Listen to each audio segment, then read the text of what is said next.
کیونکہ وہاں پر بھی بہت سپرفیشل انسیزن دیتے ہیں، اور جو بلڈ کی وہاں سے اوزنگ ہوتی ہے، جتنی دیر اس بلڈ کی اوزنگ ہوتی رہے تب تک ہم کو اوز ہونے دیتے ہیں، بشرطے کہ اس پیشنٹ کے اندر کچھ ایسی پرابلمس نہ ہوں، بلڈ کو کلوٹ کرنے والے وہ فیکٹرز جو ہیں، وہ نارمل فیکٹر جو بلڈ کو جماتے ہیں، وہ خراب نہ ہو گئے ہیں، وہ بگڑ نہ گئے ہوں، مینس اس کو میڈیکل پرابلم نہ ہو۔ تو یہ سب پیشنٹس کو ہم پہلے سے چیک کرتے ہیں کہ اس کو کوئی ایسی میڈیکل پرابلم تو نہیں ہے۔ کئی لوگوں کو بیماری ہوتی ہے خون بہنے کی، ایک بیماری ہے، مطلب اس میں جو روک نہیں سکتے، خون کے جمنے والے فیکٹرز ہیں وہ تو اگر وہ سب ٹھیک ہے تو کچھ ٹائم کے اندر، کچھ ٹائم کے بعد وہ جو آپ نے انسیزن لگایا ہے وہاں سے خون بہنا بند ہو جائے گا، اور وہ 10 سے 15 ml سے زیادہ خون ایک بار میں اچھا ایک سیٹنگ میں اتنا خون نکالتے ہیں۔ اچھا یہ جو خون نکالتے ہیں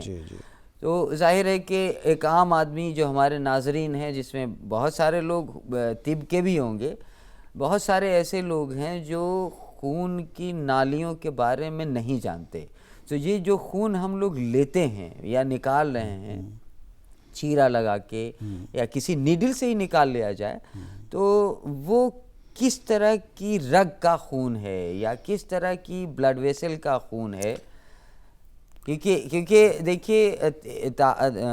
پریکٹیکلی آپ اسے ناظرین گھر پہ پریکٹس مت کریے گا، کیونکہ آپ کو یہ بتا دے رہا ہوں، بتایا جا رہا ہے ایکسپرٹ کے ذریعے کہ 2 طرح کا خون باڈی میں سرکولیٹ کرتا ہے، جس پر روشنی پروفیسر زیدی صاحب سے میں چاہوں گا۔ دیکھیے یہ جیسے آپ نے کہا کہ گھر پہ کرنے کی پریکٹس نہیں ہے، ایکسکلوسیولی میڈیکل ایکسپرٹ کا کام ہے اس کے اندر، نہ ہی اس کے اندر سوئی لگا کر کے خون نکالنے کا معاملہ ہے۔ اگر نیڈل ڈال دیں گے یا کوئی بھی کینولا ڈال دیں گے تو اس سے کافی لمبے ٹائم تک وہ بلڈ نکلتا رہے گا،